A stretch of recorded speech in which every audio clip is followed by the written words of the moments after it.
Welcome back to In Depth with Academia. I'm Richard Price, CEO of Academia.edu, and I'm honestly excited you're joining me today. Really, I mean it. We've got something unusual and, well, provocative to discuss. So if you're listening while driving or doing the laundry or, I don't know, daydreaming about dotting I's and crossing T's, get ready to go somewhere a little stranger than usual.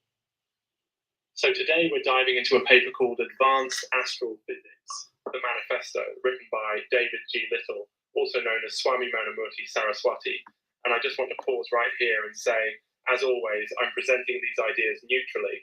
I'm not endorsing them or, confirming their cosmic truths. My aim is just to unpack what's been written and get us all thinking about what research can do, help us question, reflect, and inform ourselves. Okay, so Advanced Astral Physics, the Manifesto. What's the core question or problem in this paper?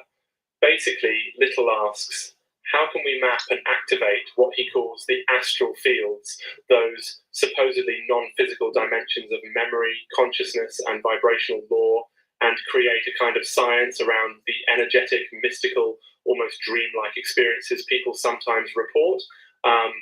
Big stuff. And yeah, I know, some of you are probably raising eyebrows or chuckling, but stay with me. Because the bigger issue is, where does knowledge come from? How do we classify and explore ideas that don't really fit into neat boxes? That's what academic research tries to press against, the boundaries of what we think we know, and that's why this matters, whether you agree or not. So let's talk method. This is not your classic experiment-based science paper. Instead, Little frames his work as a transmission, a scroll, he says, received glyph by glyph, equation by equation, through a kind of telepathic download. And this is not metaphor, at least in the text. He explicitly claims to be, receiving knowledge. He builds a whole vocabulary. There's talk of astral cartography, vibrational law, glyph resonance equations, even, believe it or not, something called Tesla breath logic. I know these terms sound like they belong more in a graphic novel or maybe a meditation retreat, but again, remember, we're just exploring the arguments here. Let's get a little more concrete. What does Little actually propose? He introduces the idea of a three-directional field. So imagine three axes, vertical, horizontal, and diagonal. Each one maps different aspects of consciousness and law.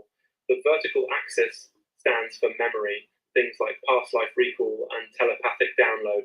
The horizontal represents dimensional law and the patterns, or I guess syntax, of vibrational reality. And the diagonal is about glyphic transmission. So like symbolic activation and silent instruction. Then he ties these together in something called the glyph resonance equation.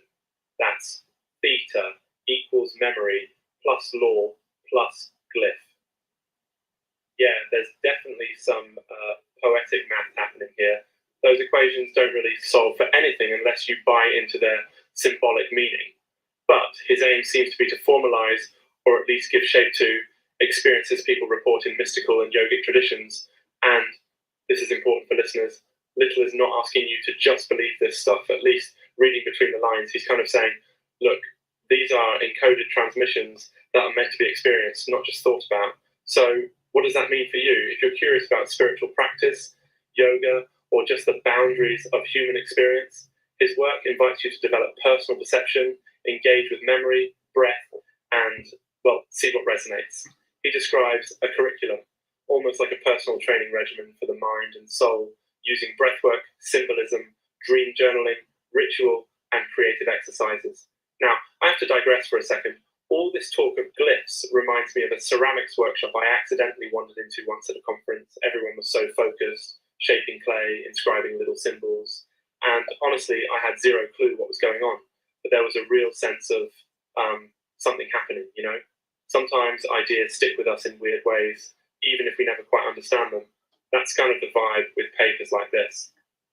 Little wraps up by affirming that this transmission is meant for anyone who feels called to activate it. He anchors it in trademark law. Yes, really. And in a tradition linked to esoteric yoga, spiritual feminism, and even Tesla.